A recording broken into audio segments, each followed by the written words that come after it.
3-line letter from Warren Buffett. It says, "Dear Guy, you wrote a terrific annual report.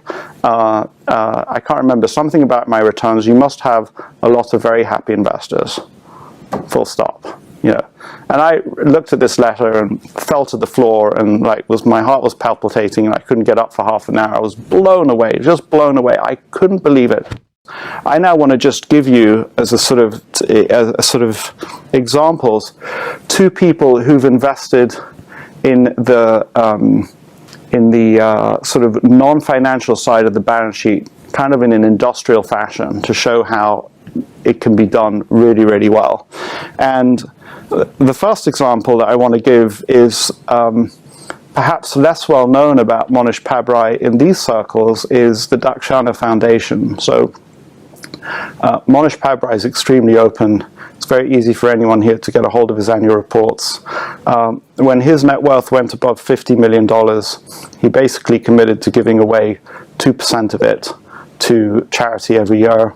He said that when it went above $100 million, he would give, I think it's 3%, and to do it, he started something called the Dakshana Foundation, and I'm going to get into the specifics of it in a second. But on one of my earlier trips with him, traveling in India, he said something which was kind of remarkable. Well, maybe it's not so remarkable, but he said that he would be happy if 20 years after his death and more, if he's remembered at all, that he would be remembered not as a guy who was an American hedge fund manager, but not as a guy who was an American hedge fund manager, but as the guy who started the Dakshana Foundation. So I'm going to just take you briefly into the business model of the Dakshana Foundation. And in case you're wondering how the hell does this help me in my daily work, I believe that I can show you that it does and will, and perhaps you will behave differently once I've shown you this. So bear with me.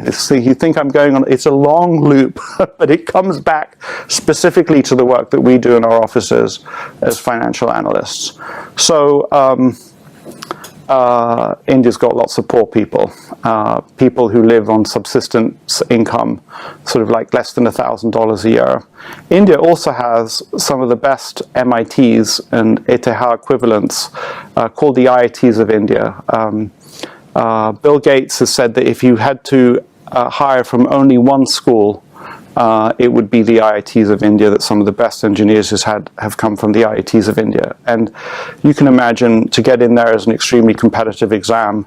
The acceptance rate is sort of like hundreds to one, not even tens to one. And India, a bit like the United States, has a system of positive preferences. So if you come from basically the subsistence class, which in India is defined as scheduled castes and tribes, they make it easier, quite a bit easier for you to get in. So around 10% of the places at the IITs of India are reserved for scheduled castes and scheduled tribes. One of the biggest difficulties is that you can imagine people living on a subsistence income are unable even to find out about the exam, let alone do the exam and get into the IITs. Worth saying that once you get into one of those IITs, everything is paid for, and once you graduate, so you know, you live as a student on a stipend from the government, and then once you graduate, you're earning equivalent pay scale to any engineer who works at Microsoft. You're earning $100,000 or $200,000 a year. You're earning a substantial salary when you graduate, and you have been lifted out of poverty. And there's great opportunity that the people from the village where you come from and your immediate family will also, as a result, be lifted out of poverty. So the simple thing that the Dakshana Foundation does is it works very hard at identifying, through testing, children growing up in extremely backward circumstances who actually have the intellectual horsepower to go to the IITs, and then it trains them for a couple of years to help them to do the exams and to get in. And just to give a sense, you know, I don't know if any of you saw the movie on Ramanujan, this Indian guy who grew up in an area where he didn't even have a pen and paper.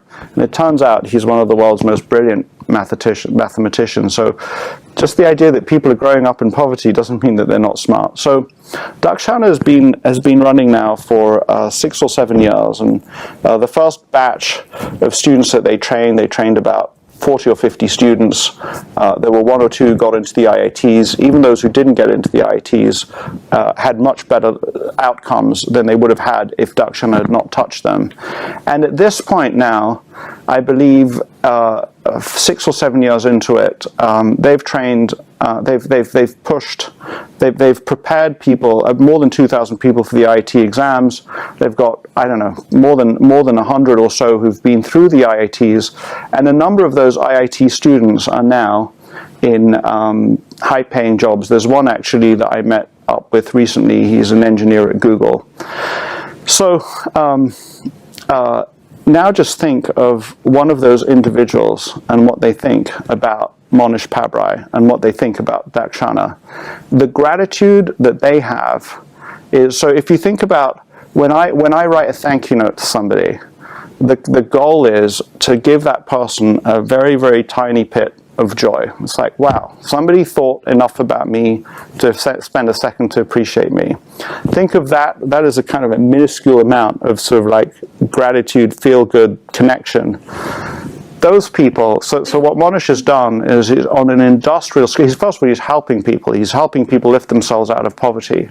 But he is on an industrial scale creating an enormous amount of people who are incredibly grateful that Mohnish Pabrai exists in the world, who would do anything Mohnish Pabrai would ask them to do. So that's kind of like creating goodwill on an industrial scale, if thank you notes is kind of like on a very, very micro scale. One other short story. So about 2 or 3 months ago, every year I write an annual report. I send it out to the planet, or I don't send it out to the planet anymore. I send it out to anyone FINMA allows me to send it to, which is a smaller number of people, but I still send it out to anybody who wants it, who I'm allowed to send it out to. And one of those people is Warren Buffett. So 3 months ago, it was sent to the office that we have in Boston. Already Hindi in Boston scans it and sends it to me. It's a 3-line letter from Warren Buffett. It says, "Dear Guy, you wrote a terrific annual report." Look at it. I've practically memorized the lines. "Dear Guy, you wrote a terrific annual report. I can't remember something about my returns. You must have a lot of very happy investors." Full stop. You know, and I looked at this letter and fell to the floor, and my heart was palpitating, and I couldn't get up for half an hour. I was blown away, just blown away. I couldn't believe it. And stop and think about this for a second. So Warren Buffett has a net worth of about $80 billion. He runs a company with about 300,000 employees. The assets are, I don't know what, 300 billion or so. And he's taking the time to write. Okay, so he didn't write the letter. He told his assistant to write the letter, and he just signed it. But still, he took 10 seconds to write to Guy Spier, whom he met, once for a lunch, and it was a charity lunch. He has no obligation to do anything for me. I just want to unpack that for a second, and share with you what I think is going on there. So, the first thing is, I'm not that great, and I'm not that important in Warren Buffett's life.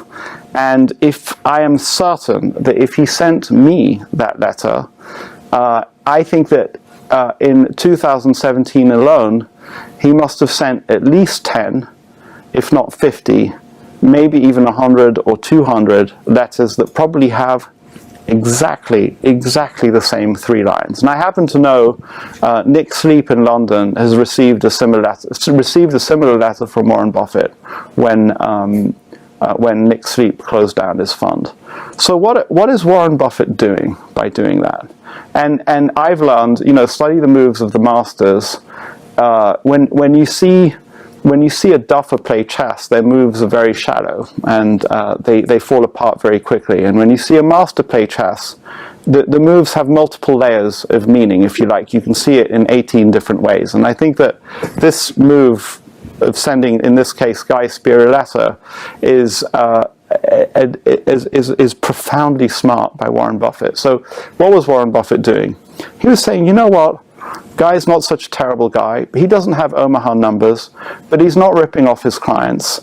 And if I send him this letter, first of all, it's a nice thing to do for him. He'll be and then Guy Spier is going to remember me, if he doesn't already, for the rest of his life. He's going to be grateful to me because I've done something for him that is priceless and nobody else can do, and is just off the charts. There's no amount of price that you can put on it. And if we just go back to Dakshana for a second, think of the guy who was lifted out of poverty, who now works as an engineer in Google. What Mohnish Pabrai, what Dakshana has done for that guy is similarly priceless. There's nothing that that guy can do that can even start to reciprocate the gratitude that that guy feels. I mean, it changed his life. But if we go back to, so this weekend I was in Spain. I met a Mexican guy who has a set of auto dealerships, and apparently Berkshire Hathaway, according to what this guy told me, is very interested in buying it. And it's a family business, and he's kind of worried about, he wants various members of the family to continue to have jobs after he's sold it, but he's not actually interested in owning it for much longer. And you can imagine, he mentions Berkshire Hathaway and Warren Buffett, and I jump up and down, and I say, oh, I go to his meetings every year, and I've studied the guy inside out. Actually, I had a charity lunch with him, and believe me, if I know that promise is good, he will buy your business, and he will leave the people in there, including your family, to run it. That's how he's built up Berkshire Hathaway. In fact, I would be so happy to make sure that you speak to him, because I could introduce you to his assistant. And I know this guy who also sold his business to Warren Buffett, and his family still work in the business. So I was there happily doing an extraordinary sales job for Warren Buffett and Berkshire Hathaway to help it to buy his business. And I said to the guy, this Mexican guy, I said, by the way, you just need to know, they pay rock bottom prices. You're not going to sell it for a high price. But so it's going to be an incredible deal for Berkshire Hathaway. But what you don't need the money. What you care about is that your children have jobs for the next 30 years. He was like, at the end of this event that I was at, he said, I think I'm going to get back to them. And I was like, yes. And the only thing that I'm hoping for is that deal goes through, so that I just want Warren Buffett to know that I had some help in doing that I'd provided some help. So just, when you think of what Warren Buffett did for me, and now you expand that out to 50 or 60 people per year, you start seeing how that can compound to something quite extraordinary. So, I think that Catherine and David already heard this, but within 2 or 3 weeks, I had printed out every single manager letter that I'd received in my email inbox, which is quite a number in the last 2 years, and I printed out every single one. I reread some of them again. I took about half that I thought were really not very good, and I discarded those. But the other half, every single guy got a similar kind of letter from me, which basically said, "Hey, I read your letter. It appeared in my email inbox, and I thought you did a great job, and I'm really impressed with your returns." So, what was I doing? I was applying what I'd learned from Warren Buffett. So, how does all this affect our world of investing? And now I'm just going to sort of sum up what I think these two stories mean, and how investing in the non-financial side of our balance sheet is absolutely profoundly important for us to do. So in the book, I write about all these cutesy sort of techniques, like switching off the Reuters monitor, because the other word beginning with B is, who knows about that here. I talk about not doing the research in the right order. I talk about all these kind of like sort of introverted kind of things that one can do in order to improve one's decision making. Don't put orders into the market when the market is open. If you buy something, don't sell it for a couple of years. Do the research in the right order. So so here's the two updates on that. The first is that I've learned, and I write about this in my last annual report, that there are two states of mind that one needs, I think, in order to do the investment research and management job well.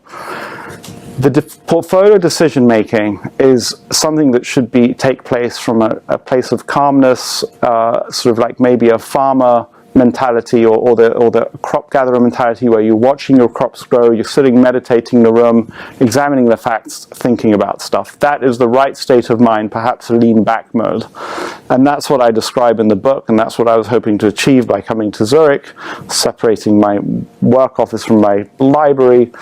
But then there's another mode that I did not talk about at all, and that is, extreme hunter alpha mode, where you're going after facts. There's a guy here who's, I think his name is Elad Benam. He's actually a very impressive guy. Is former now? Is it former? End of month. So you're on gardening leave. So Elad, you need to go talk to him afterwards. Talk to him rather than me. So activists on the Swiss market, I met him through a guy who's the ultimate, a mutual friend called Chris Detweiler, who's the ultimate hunter of insights and information about companies and about investment situations. So the second mode is, extreme hunter, go after facts, interview management, go visit the site, read to the nth degree, find the consultant, talk to them, gather that all up. That's the way you want to be when you're learning about an investment situation. But then you need to be able to go back into sort of hang back mode in order to actually make investment decisions. And it's quite possible that those two are very hard to have existing in one person. And the way I talk about it in the annual report is that this was the problem that some companies had with Valiant. So the analyst who was chasing after insight and information kind of became the portfolio manager. So to tie it together, what I talked about, Dakshana Foundation and Mohnish Pabrai, sooner or later, one of the thousands of the graduates that are coming out of hundreds now, it'll eventually be thousands, are going to feel compelled to tell Mohnish Pabrai about an extraordinary investment idea. Or Mohnish Pabrai is going to happen across one of the Dakshana graduates, and they're going to be enormously helpful to him in getting insights that the rest of the world doesn't have. I described a little bit that same process with Warren Buffett. And I would argue that what I need to do is to start investing heavily in my social capital, helping people like Elad land in the best possible place, helping people like Chris Detweiler do the best possible investment research, finding people who write letters and letting them know that I thought it was a good letter, investing in my social capital, because at the end of the day that may end up being the only competitive advantage that I have when it comes to generating better investment returns. And the good news is that even if I fail to generate market-beating returns and I have to shut myself out of the industry and leave, at least I'll have a bunch of people who are grateful that I've existed in the world. And I think that if we do that collectively as an industry, maybe we can rehabilitate the industry a little bit in the minds of the general public.